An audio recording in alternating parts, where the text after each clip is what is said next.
Namaste. We carry forward our discussion on labor market economics and conservation, and in this lecture, we shall have a look at income inequality and poverty. Now, we have seen before that poverty is intimately related to land and environmental degradation.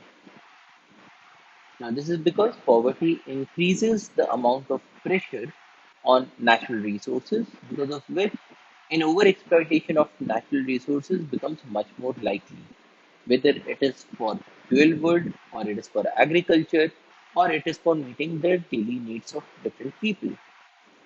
Poverty is intimately related to uh, lack of resources, which might lead to an overpopulation, especially in the earlier stages of the demographic transition. And because of all of these, there is an abundance of pressure on land and natural resources, because of which there is land and environmental degradation. And this is the reason why it is very crucial for us to understand why poverty is there and what are the things that lead to poverty. And one very important topic when we talk about poverty is income inequality. Income inequality is the disparity of income distributions. It is the disparity, which means differences in the distribution of income, with a high concentration of income usually in the hands of a small percentage of the population. When we say income inequality, it means that there are some people in a society that have the largest amount of resources with them, they have the largest amount of money, the most uh, assets with them, whereas a large portion of the society has to make go with very little amount of resources. So it is disparity of the income distributions with a high concentration of income usually in the hands of a small percentage of the population.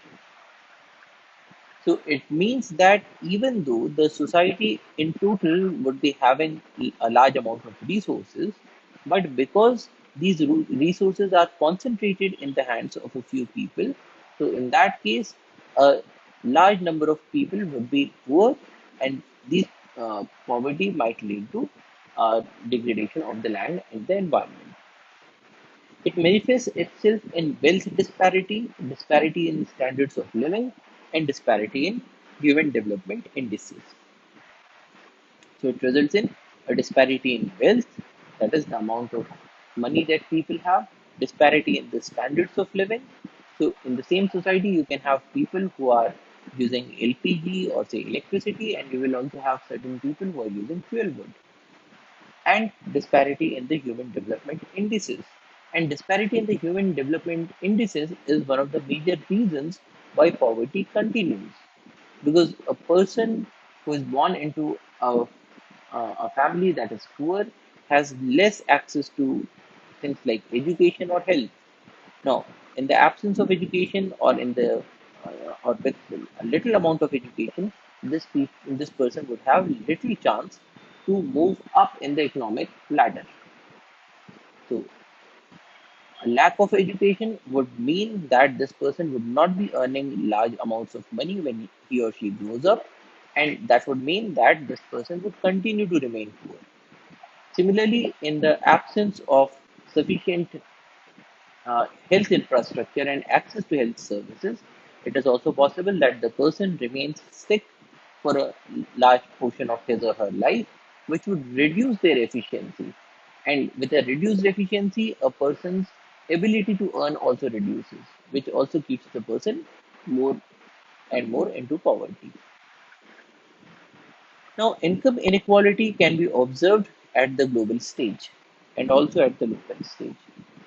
So, when we talk about inequality in the world, there are certain regions of the world, such as most of North America, most of Western Europe, and Australia and Japan, that have a large amount of per capita income. So, the people here earn much more as compared to countries in Asia or countries in Africa or some countries in South America, where the per capita income is less.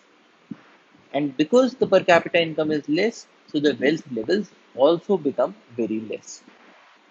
So the total assets that are there with people, the resources that people have, they are also less. So we can observe that in the world stage, there are certain rich areas and there are certain areas where people are mostly poor. In our country, we find a major difference in terms of the kinds of employment that people have. So there are certain occupations where people get a regular source of income through their employment. On the other hand, there are certain people who work on a casual basis, which means that on some days they would be getting an income and on some other days they will not be getting the income. In our country, if we look at the distribution of workers, we will find that around 52% of people are self-employed. Around 23% of people are having regular wages, that is, they are holding on a regular job. They may be salaried people.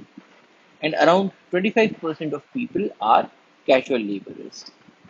Now, these casual laborers, they may get an income on some day, on some other day, they might not get an income.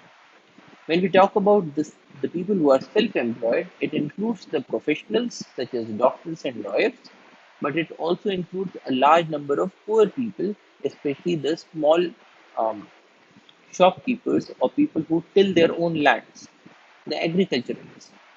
So these people are having a self-employment. They are not working for wages. They are not working for someone else, and at the same time, they are not casual laborers. But in in a large portion of these people who are self-employed, the per capita income is very less, and the people with a regular source of income, they are just around 23% of our population.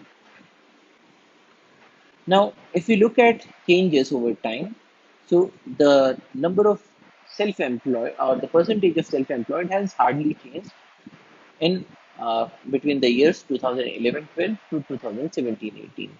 But the number of regular waged people or the salaried people that has increased, and the number of casual laborers has decreased, which in turn can be said to be a positive development because now more and more people are having the regular sources of income.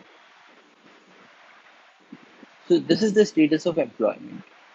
Now, if we look at the income share of people, so here on the x-axis we have the decile. Now, decile means that when we talk about one, it is the bottom 10% of the population. The 10th decile is the top 10% of the population. Now, with this curve, we can observe that the top 10% of the population is having an income share of greater than 60%, whereas the bottom 10% of the population is having an income share of less than 1%. Now, this is a representation of the income inequality that we have in our country.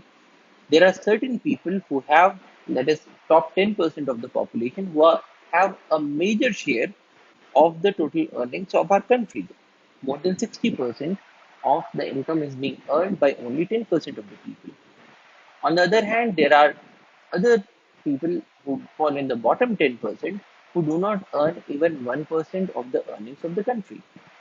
So, this is a good indication of the income inequality in our country.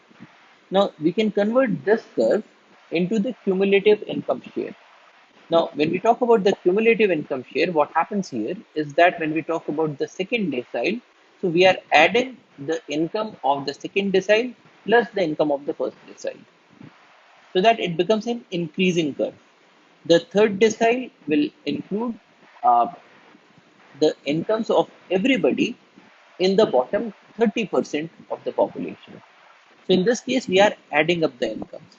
So when we talk about the 10th decile, it will include the income of 100% of the people of India. So essentially, what we are observing here is that in the 10th decile, we have a 100% income share. If we talk about the 5th decile, it is the income of the bottom 50% of the population. So here we can observe that the income of 90% of the people of our country, it comes to around 40% of the total income of the country. Now, this is just another way of representing the income inequality that we were seeing. So this was income share, and this is a cumulative income share in percentage. Now, cumulative income share ensures that in the 10th decile we reach a value of 100. Now, this is important because we can use a curve like this to compute the Gini coefficient of the country. Now, if there was absolutely no income inequality, that is, if everybody was earning the same income, what would have happened? In such a scenario, if we talk about any 10% of the population, they would be earning 10% of the income of the country. 20% people would mean 20% of the income. 50% would mean 50% of the income. And this is being represented by this line, this is a straight line. So if you look at the fifth decile, it would reach 50%. If you talk about the 10th decile, it would reach 100%. So this is a 1:1 correspondence. Now, if the income of the country was distributed in such a manner that there was absolutely no income inequality, then these bars would have been touching this line. So this is the line that shows absolutely no income inequality. On the other hand, this is the curve that is representing the data in these bars. So this is no income inequality, and this line is showing the actual position. Now, Gini coefficient is defined as this portion A divided by A plus B. That is, out of the total area of this triangle, how much of the area has been left out, which is this portion A. So this gives us the Gini coefficient of inequality. Now, if there is more inequality in the country, in that case, this curve would shift to this side. And in that case, the amount of A would increase, and when A increases, we will have more inequality. When A decreases, when these curves just touch this line, in that case, A will be 0. And when A is 0, we will have a Gini coefficient of 0. So Gini coefficient is a way of representing the income inequality by a single number. And this is how the Gini coefficient is determined. We find out the cumulative income share of the country, draw the straight line between different deciles, and find out these two areas.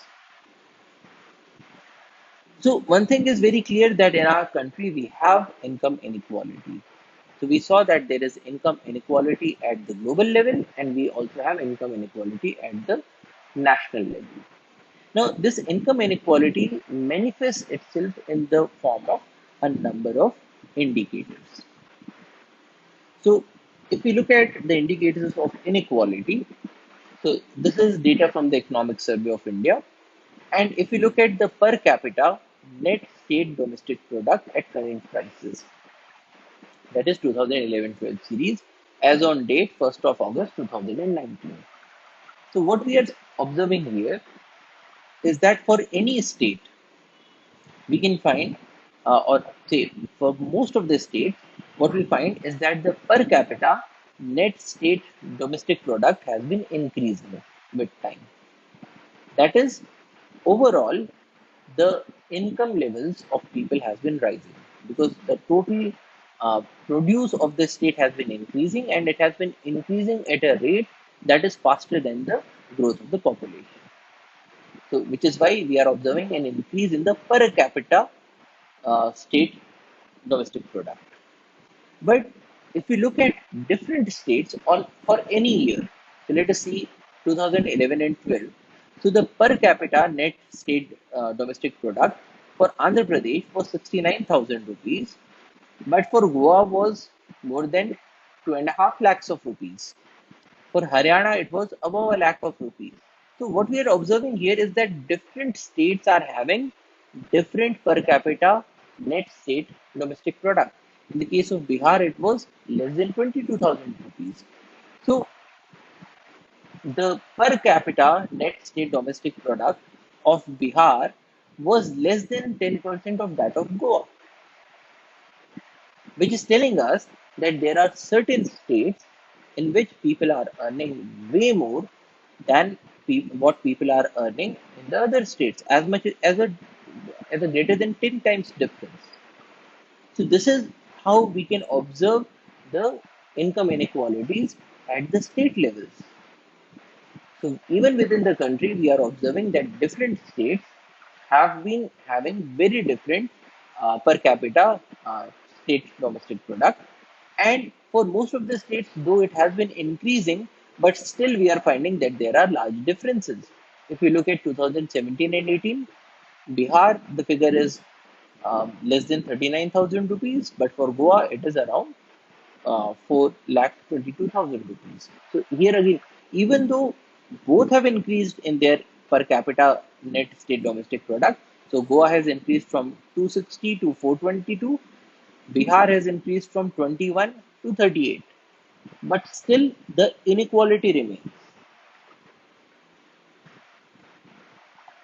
Another indicator is the social indicators such as the life expectancy at birth.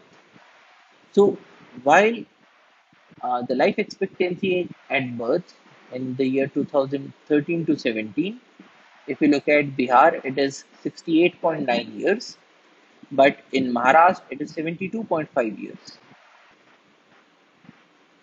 In UP, it is only 65 years, whereas in Kerala, it is 75.2 years. So people in different states are having different life expectancies. Now, this is one result also of the amount of income that different people have in different states. Because if people are earning more, they can have access to more amount of resources. Say better healthcare or healthcare for a majority of the people. So these things would increase the life expectancy. Another indicator is the infant mortality rate. That is, out of every 1,000 live births, how many infants die in the first year? Now, here in the case of Assam, the figure is 44. In the case of a state like Kerala, the figure is 10. So, a child that is born in Kerala is having a much less chance of dying than a child that is born in the state of Assam. Now, or a child that is born in the state of Madhya Pradesh. So, this is also because people in Kerala are earning more, they have better health services. They have much better antenatal care. So even before a child is born, the mother is attended to. She is given medicines, she is given adequate nutrition. So the income inequality will manifest itself in terms of differences in the human development indices of different states, differences in birth rate, differences in death rate. So if we look at now a more developed state such as Kerala, the birth rate per 1000 is only 14.2, whereas in a state like Madhya Pradesh, it is 24.8. So it's roughly double in the case of Madhya Pradesh. If you look at total fertility rate, in the case of Kerala, it is 1.7. In the case of Madhya Pradesh, it is 2.7. A large difference. In the case of Uttar Pradesh, it is 3.0. In the case of Bihar, it is 3.2.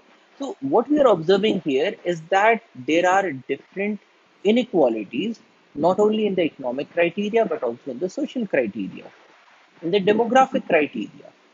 And to a large extent, these are also related. Because what we have observed in the case of demographic transition is that when a society progresses so that it has become more developed, so in that case, the birth rates would be less, the death rates would be less, the growth rates of population will be less, and people will be spending more time in the school, people will be having access to better health. So, better health, better education. So, we are observing all these different criteria in the social indicators. Another indicator is the number of recognized educational institutions in the uh, country in terms of different states.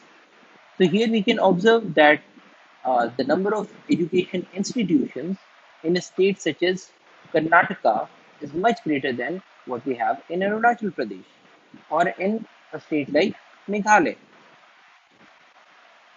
Similarly, if we look at universities, we will find that there are certain states that have a very large number of universities, such as Karnataka and there are certain states that have less number of universities, such as Nagaland. So there are differences everywhere.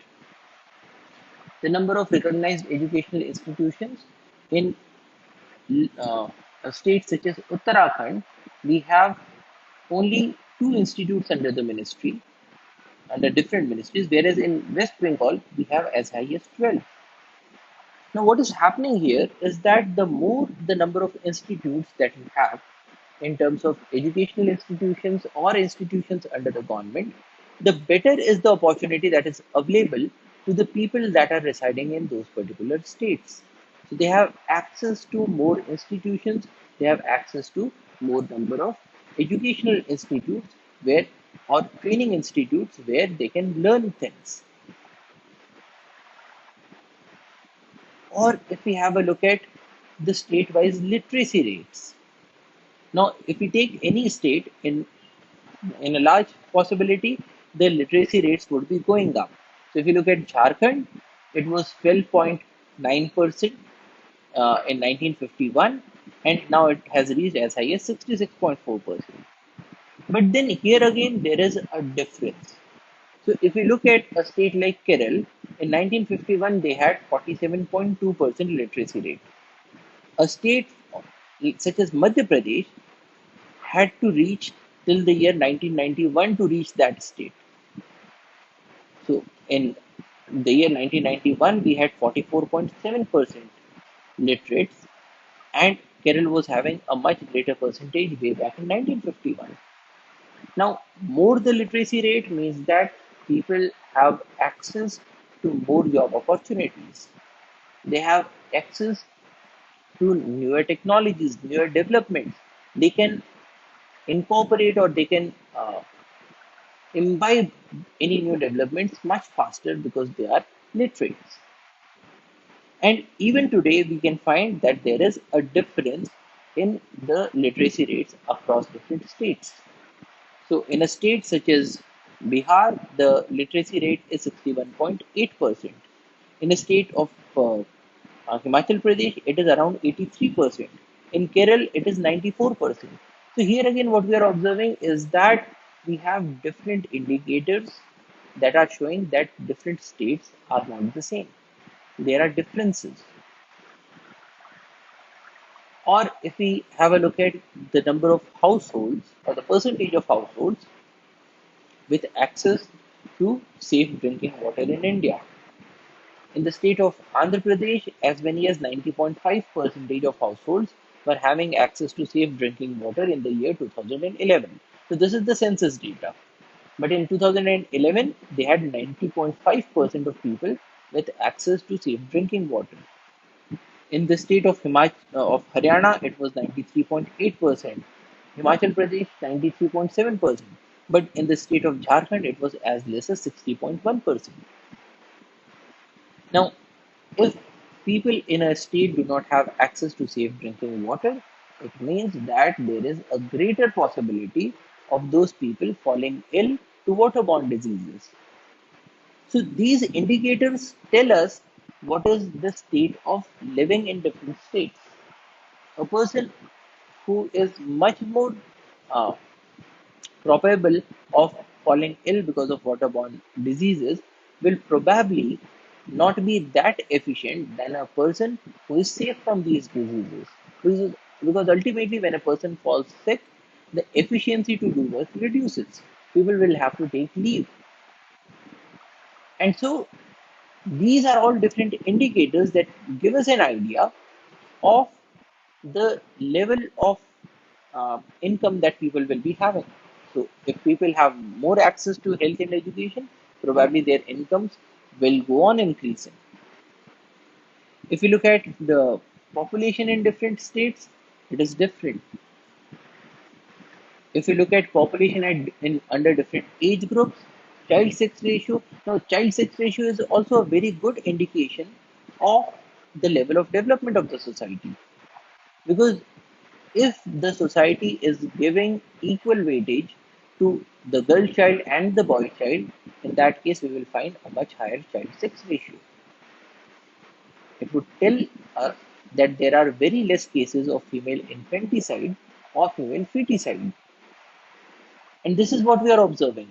So, indicators such as these can help us determine the level of development of different states. So, in a state such as Gujarat is having a child sex ratio of 890, Haryana is having 834. But if you look at more developed areas such as Kerala, you have the figure of 964. In the case of Karnataka, it is 948. So, these are also very good indicators of the differential roles of different factors in different states. So, a state that has a better child sex ratio probably has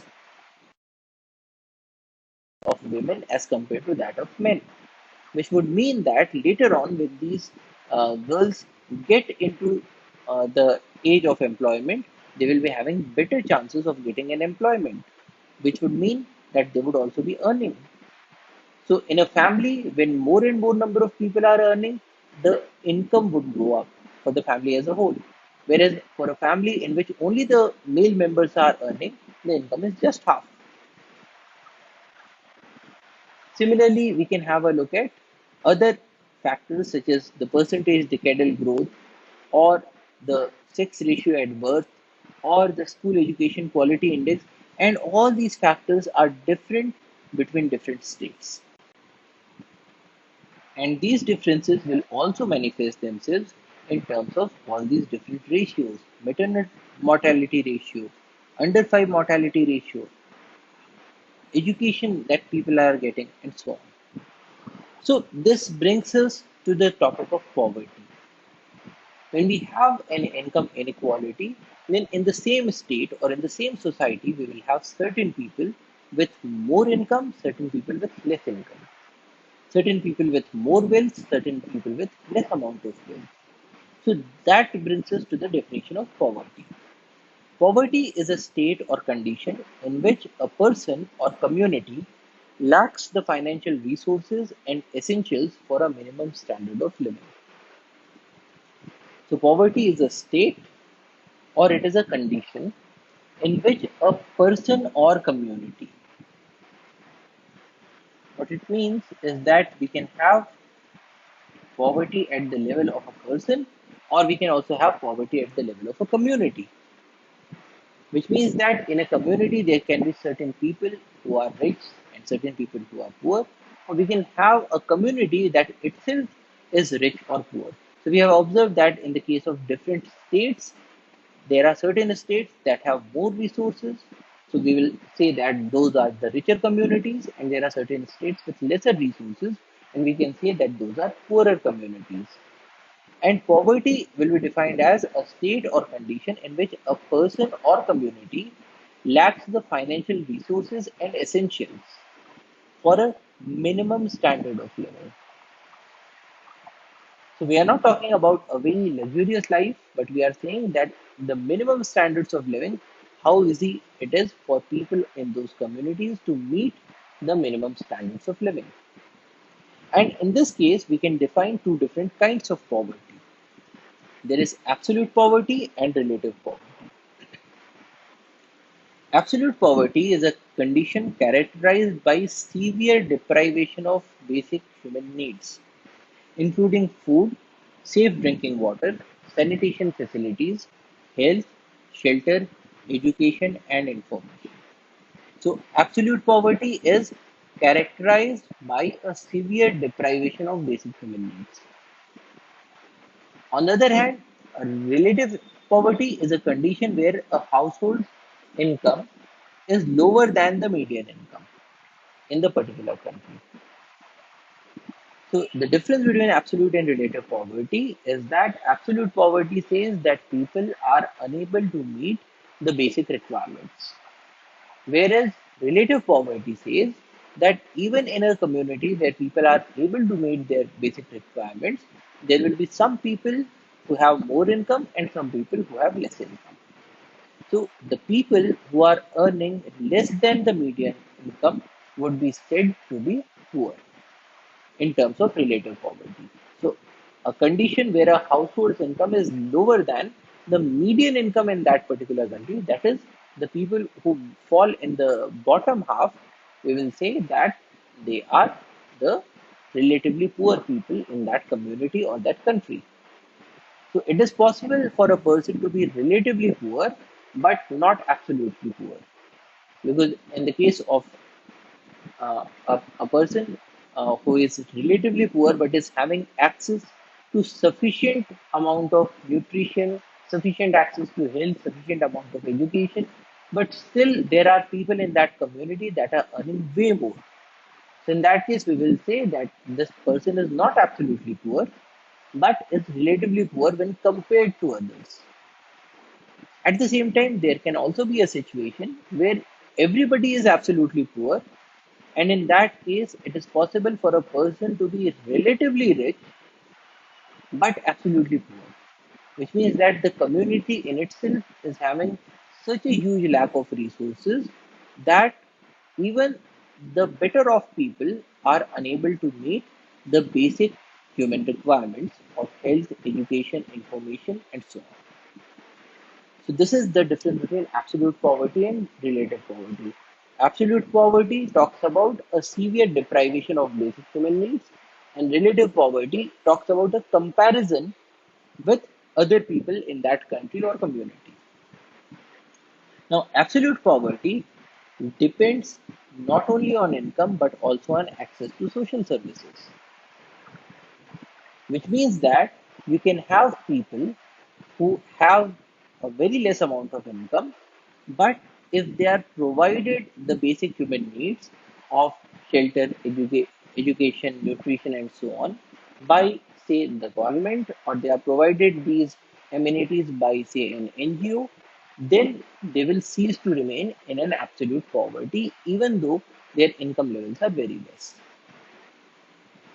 which means that we can eliminate absolute poverty by things such as providing nutrition to people or providing shelter to people or by providing certain amount of money to these people. So absolute poverty depends not only on income but also on access to the social services. In our country, absolute poverty refers to per capita consumption expenditure level, which does not meet the average per capita daily requirement of 2400 calories in rural areas and 2100 calories in urban areas, along with a minimum of non food expenditure. Which means that in our country, we say that a person is absolutely poor when he or she is not able to meet the minimum nutritional requirements and certain other requirements. Which would also mean that if the government provides everybody with minimum nutritional requirements, that is, the government provides food grains at cheaper cost, then we can pull people above the poverty line. That is, we can bring them away from the absolute poverty. So this is why these two definitions become important. And in this context, we define the poverty line. It is an absolute level of income set by the government for each family size below which a family is deemed to be in poverty. So it is an absolute level of income, which means that we are talking about absolute poverty. We are not talking about relative poverty. So poverty line is an absolute level of income that is set by the government for each family size. Because if somebody has a larger family, then probably they will require more income.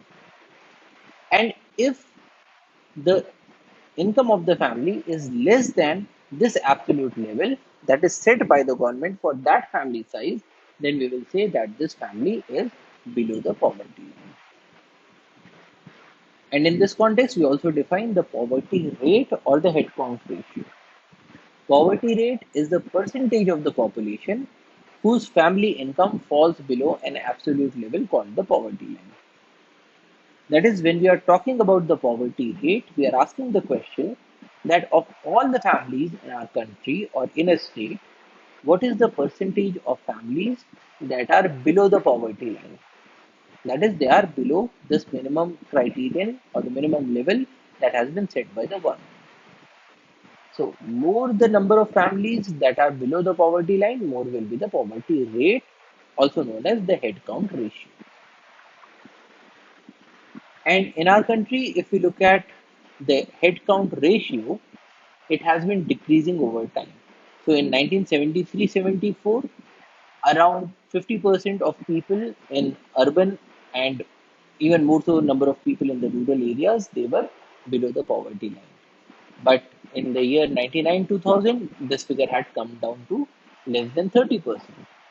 So the poverty rate was roughly half in a quarter of a century. So this is the headcount ratio, the percentage of families that are below the poverty line. And with time, because of development, more and more people are now moving out of the poverty line. But if you look at the number of poor in millions, then it presents a somewhat different picture. If you look at the number of rural poor, then we will find that this number has been going down. But if you look at the number of urban poor, we will find that this number went up and now it is showing a downward trend. Now, why do we see this increase in number? Now, this increase in number can be because of two reasons. One is that these people are not earning enough, that is, the incomes of certain groups of people is becoming less, so that they are moving from above the poverty line to below the poverty line. Now, that can be one reason. But another reason that is more prominent in our country is that because of migration, people move from rural areas to the urban areas. And in a large number of cases, the people who shift from rural areas into urban areas are the poor people who are looking for a casual employment, say employment in a employment as a street seller, or employment as a household worker, or employment as a casual labor in a factory, employment as a porter. Now, these people who were extremely desperate, who were extremely poor, they were living in the rural areas and they shifted to the urban areas in search for employment. Now, in such a scenario, the number of urban poor would increase because more and more number of rural poor are moving into the urban areas. But the good thing is that the poverty rate has been going down with time. Now, when we are talking about poverty, it is important to remember that people can move into and out of the poverty line.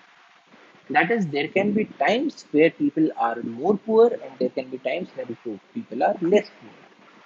A good example is the agricultural sector. So, in the agricultural season, more and more people get an employment in the fields. So, they get work, they get certain amount of money. But at the end of the agricultural season, when there is no longer any need for the workers, there is very little need, requirement of workers. In those times, these people are they lose their jobs, and in that case, they become poorer.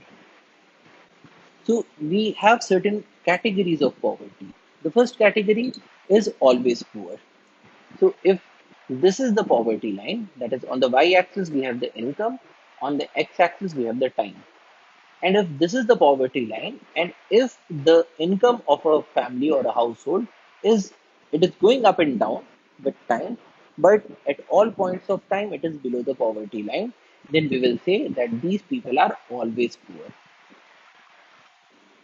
On the other hand, we can have situations where people are usually poor, which means that for a large portion of the time they are below the poverty line, but there can be instances where they move above the poverty line. So, in this case, they are usually poor, they are not always poor. Then, the third category is that of churning poor.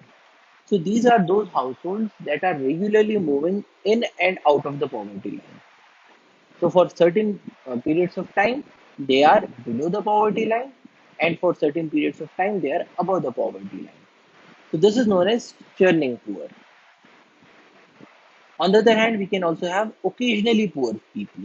which means that for the most part they are above the poverty line, but in certain points they move below the poverty line. And then we have the category of never poor, of those people who are always above the poverty line. So it is important to note here that poverty is a dynamic phenomenon. It can change with time.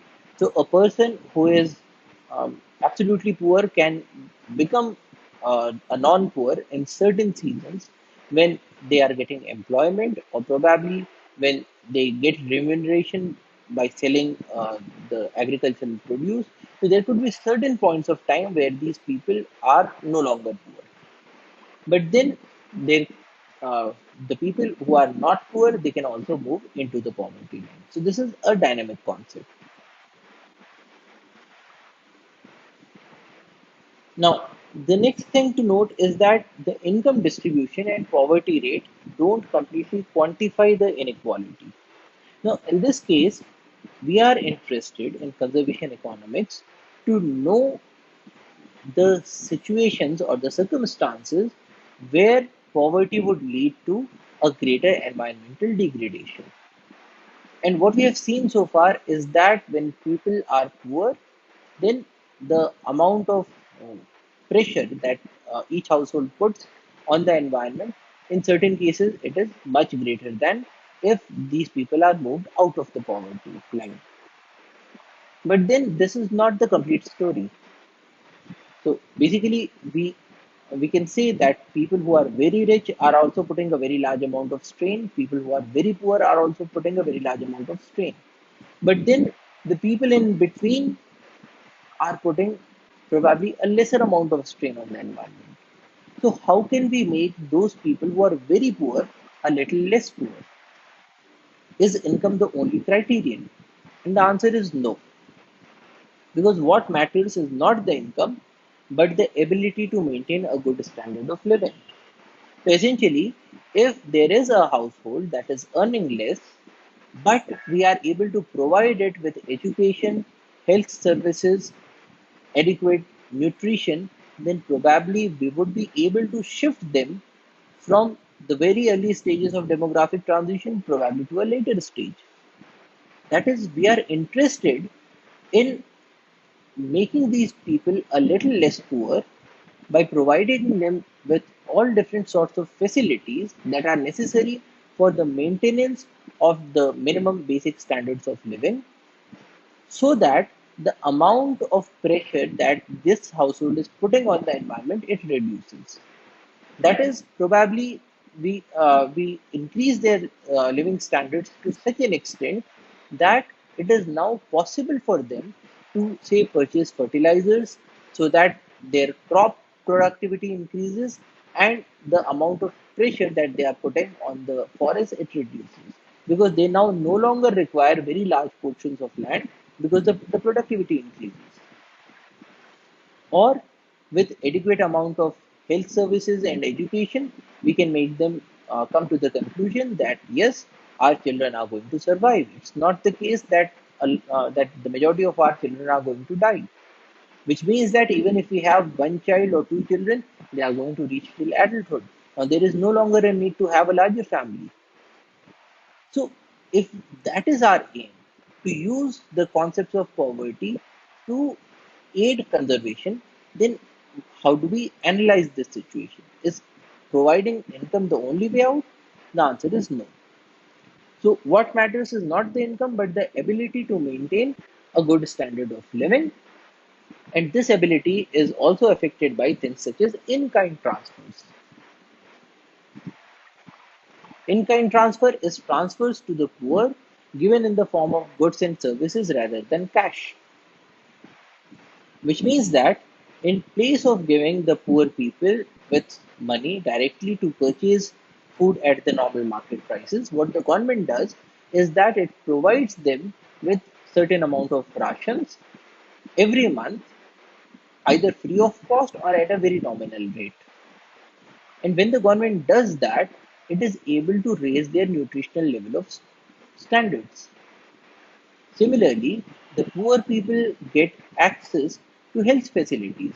So even though they might not be able to afford a, a private doctor in, say, a city, but then the government ensures that there is a hospital that is set up in their community, and also that doctors are appointed there, so that the poor people are also able to get access to good health services. Similarly, the government puts a lot of emphasis on opening up educational institutions, primary schools in areas that are more poor and more backward.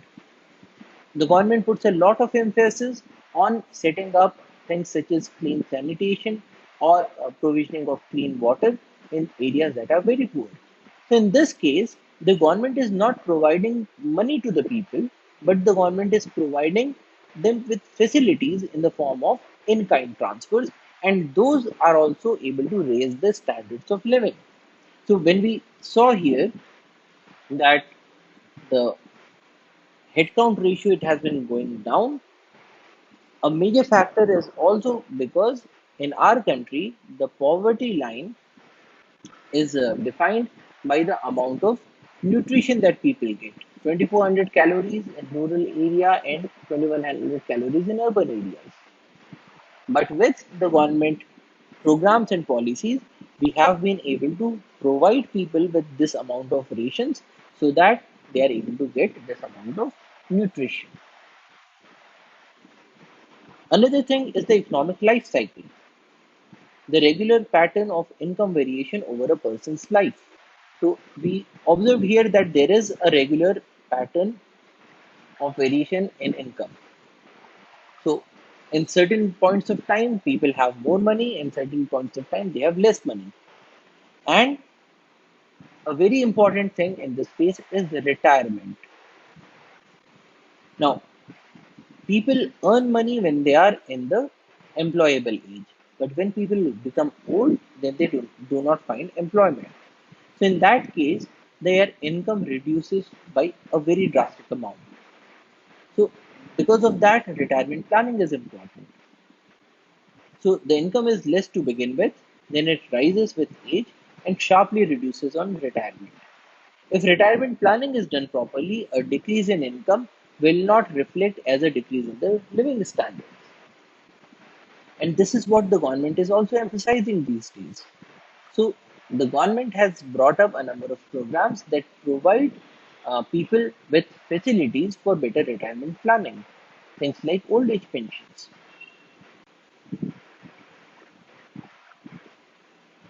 Another point is the permanent versus transitionary income. So a person's normal income versus the income in a particular time period, such as drought or flood or market upheaval. The standard of living is more dependent on the permanent or average income, while transitionary changes can be smoothened out using loans, etc. So, when we talk about this permanent versus transitionary income, we are interested in this portion. So, there are certain people who are occasionally poor. That is, for a large portion of the time, they are above the poverty line. But because of certain market fluctuations or things such as drought, they might move into the poverty line. Now, when a person moves from above a poverty line situation into the poverty line, then it is also possible that their living standards do not go down drastically. Why? Because they have access to funds in the form of things like loans. So, in this case, the average income of a person is more important than a transitionary income. So even if a transitionary income goes down, but if we are able to ensure that people have a good amount of average income, then that will be helpful to the people. Now, next we come to the normative question. Should income be redistributed?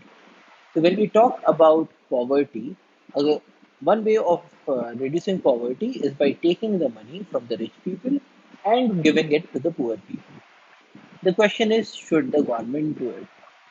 Now, this is not just a question of economics, it is also a question of philosophy and a question of quality. And in this case, we have several schools of thought. The first school of thought is utilitarianism.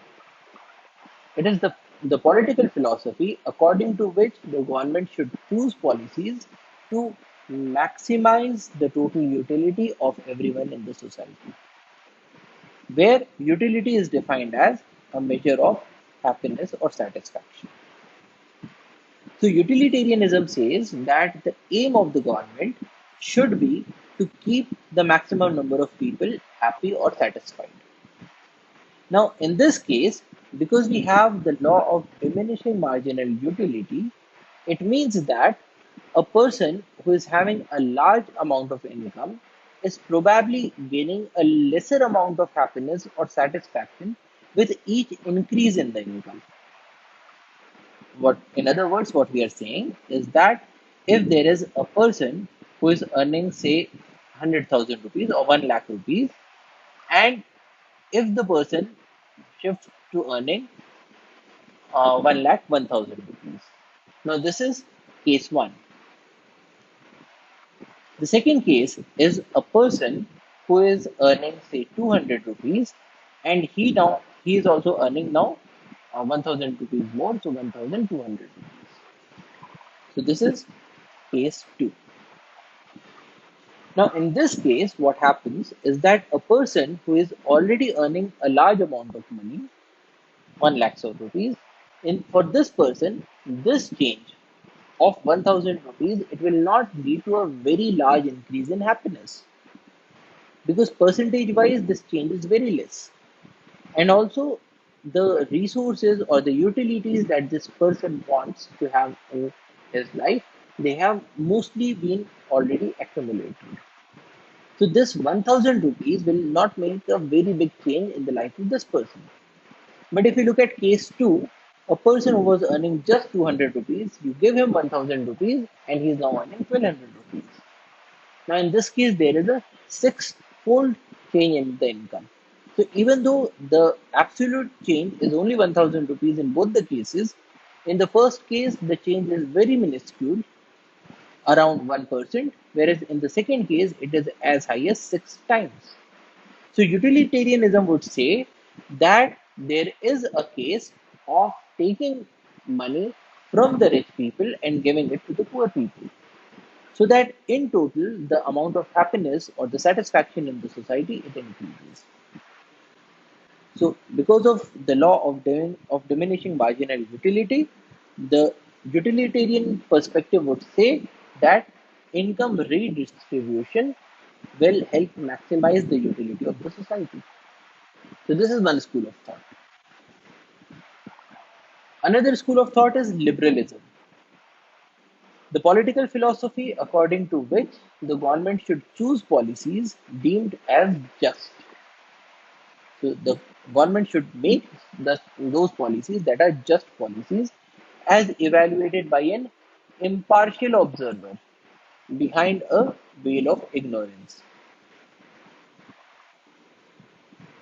So, what liberalism says is that the government should be interested in making just policies, that is, fair policies, and fair policies that are judged by an outsider, an impartial person who is behind a veil of ignorance, which means that this person should not know whether he himself belongs to a rich class or a poor class.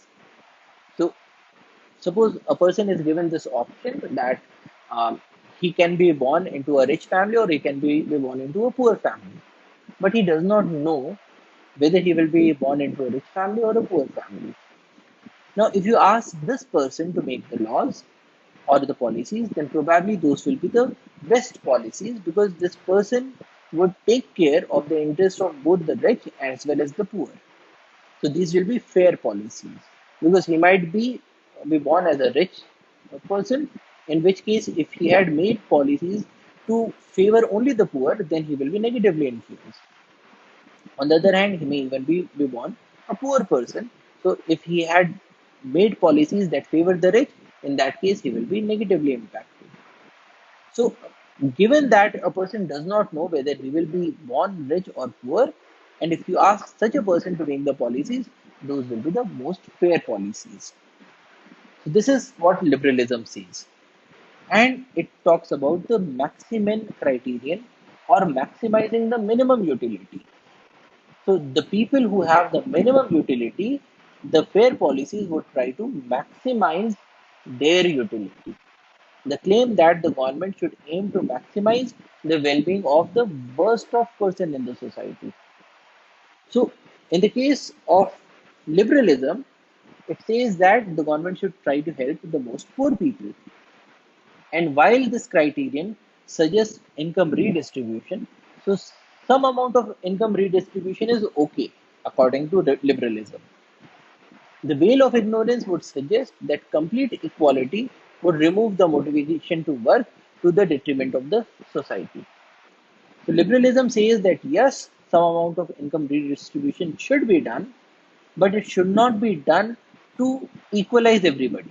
Because if everybody is equal, then there will be no incentive for people to become rich, to work hard. And we want people to work hard so that the society progresses. And so there has to be some amount of inequality, but then this inequality should be maintained in such a manner that the poorest people also are not very bad off. That is, they also have abilities to meet the minimum standards.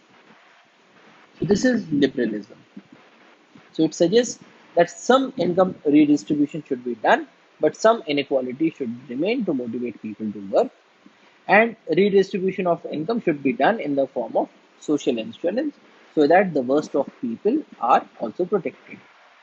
Social insurance is the government policy that is aimed at protecting people against the risk of adverse events. So, social insurance is a government policy aimed at protecting people against the risk of adverse events.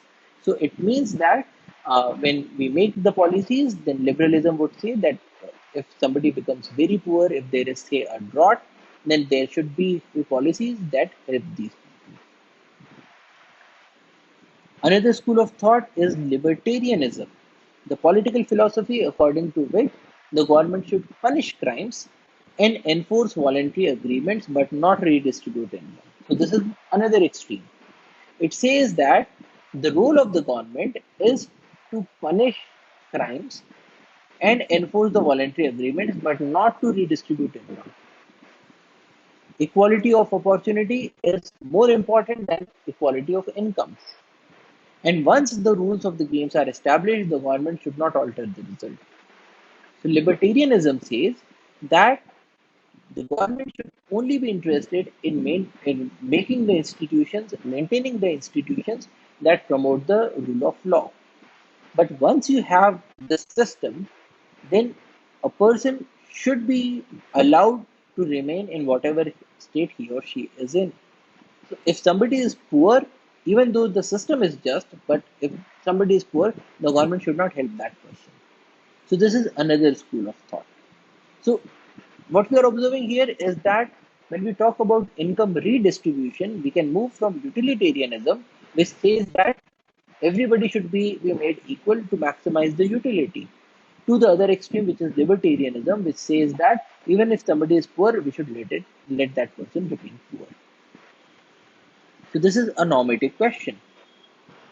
Now, because the government is interested in reducing poverty, in our country we are more towards liberalism than either of the two extremes. So we take the middle path. So the government tries to reduce poverty. And the government reduces poverty or it tries to reduce poverty by a number of measures, such as the minimum wage laws. So it says that people have to be paid a minimum amount, but as we have seen in a number of cases, it results in surplus. Apart from minimum wage laws, we have welfare policies, which are government programs that supplement the income of the needy, such as things like old age pensions or disability pensions.